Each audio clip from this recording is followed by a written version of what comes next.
존경하는 김영호 통일부 장관님, 오늘 포럼을 준비해 주신 정희택 세계일보 사장님을 비롯한 임직원 여러분, 그리고 기조 강연을 해 주실 남성욱 교수님을 비롯한 발표자와 토론자 교수님, 그리고 내외 귀빈 여러분, 안녕하십니까? 저는 워싱턴에서 왔습니다. 해외에 나가면 박수 한번 쳐주세요. 멀리서 왔습니다. 감사합니다. 해외 나가면 누구나 애국자가 된다는 말이 있습니다. 사실인즉 아침에 일어나면 습관처럼 미국 뉴스보다는 한국 뉴스를 먼저 체크하게 됩니다. 워싱턴에서도 워싱턴 타임즈 파운데이션이 주체가 되어서 3년 전부터 매주 화요일 워싱턴 브리프라는 제하에 한반도를 중심한 동북아 평화 이슈를 꾸준히 웨비너로 해오고 있습니다. 존경하는 내외 귀빈 여러분, 미 대선을 7개월 앞두고 있는 이 시점에 한반도 평화와 미래를 위한 주제를 다루는 이 자리가 대단히 뜻깊다고 생각합니다. 차제에 한반도 정세를 다루는 중심으로 가장 강력한 동맹 국가인 미국과의 관계에서 우리 국가의 포지션을 생각해 보고자 합니다. 먼저 휴전 이후 오래지 않아 1953년 10월 1일 체결되었던 한미동맹인 한미상호방위조약을 회고해 보고자 합니다. 이 조약은 전문에 이어서 6가지 항목이 단 한 페이지에 수록된 외견상으로는 심플한 조약입니다. 두 차례 세계대전의 승전국으로 슈퍼 강대국인 미국과 당시 전쟁으로 초토화된 한국과는 사실상 상호방위라는 동등한 입장에서는 성립이 될 수 없는 조약이었습니다. 이는 전적으로 초대 대통령 이승만이 당시 덜레스 국무장관과의 그 프린스턴 대학의 인연, 나아가 사적인 친분을 앞세워 루스벨트 대통령을 끈질기게 설득한 탁월한 외교력의 결실이었습니다. 이승만의 강력한 주장에 의해서 아티클 2와 4에 미군 주둔 조항을 명기하여 주한미군의 인계철선 기능을 통해서 유사시에 미국이 자동 개입할 수 있는 길을 적시해 놓은 것입니다.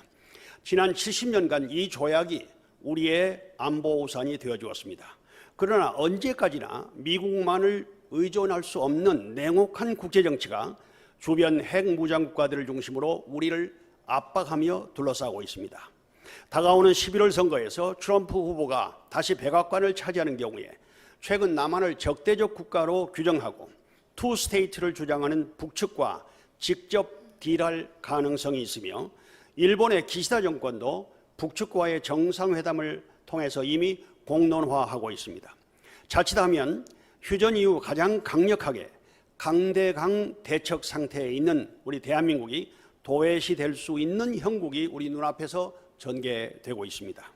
지난해 한미 상호방위조약 70주년을 맞이하여 양국 정상에 의해서 체결된 워싱턴 선언으로 핵 협의 그룹을 합의함으로 핵을 포함한 미국의 전략 자산을 공유하는 것으로 평가하는 면도 있으나 트럼프에 의해서 아메리카 퍼스트 팔리시가 재현되면 상황은 달라질 것입니다.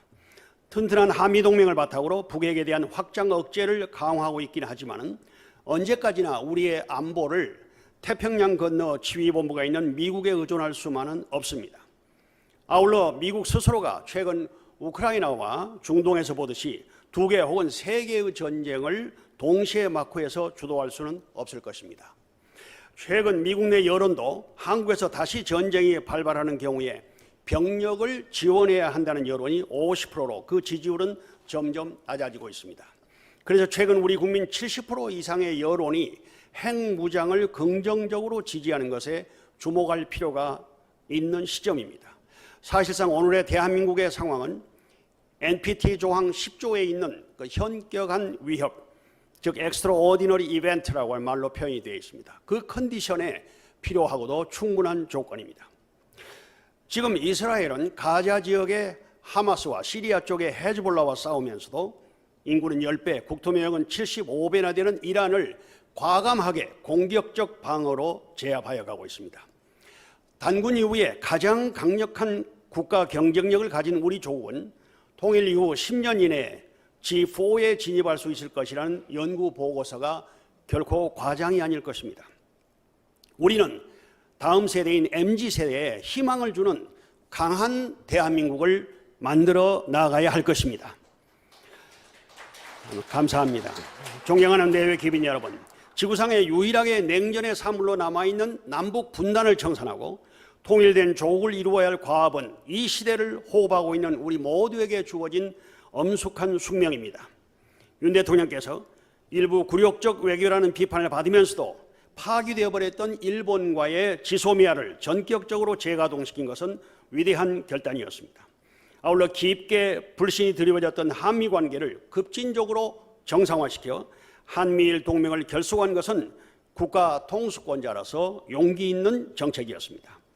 일찍이 트랙2의 일환으로 한반도의 지정학적 정세를 직시하시고 고르바초프 대통령과 김일성 주석을 만나 냉전 종식과 긴장 완화, 나아가 남과 북이 더불어 함께 공생 공영하는 신통일 세계의 비전을 제시하신 세계일보와 워싱턴 타임즈의 창설자 문선명 한학자 총재님의 선견지명과 용기 있는 결단을 오늘 우리가 처한 정세에서 되새겨 봅니다. 차제 조국 통일의 정론이라는 사지를 천명하고 출범한 세계일보가 자유민주주의에 입각하여 남과 북이 더불어 함께 살아나가는 통일 한국 실현을 앞당기는 데 그 사명을 다하기를 기대합니다. 오늘 한국 최고의 전문가들이 논의하는 이 자리에서 한반도 평화와 통일을 위한 명쾌한 해법을 기대합니다. 대단히 감사합니다. 네, 뜨거운 박수 보내주시기 바랍니다. 오늘 특별히 함께해 주신 워싱턴 타임스 재단의 양창식 이사장님의 소중한 축사 말씀 함께 하셨습니다. 다시 한번 박수 보내주십시오.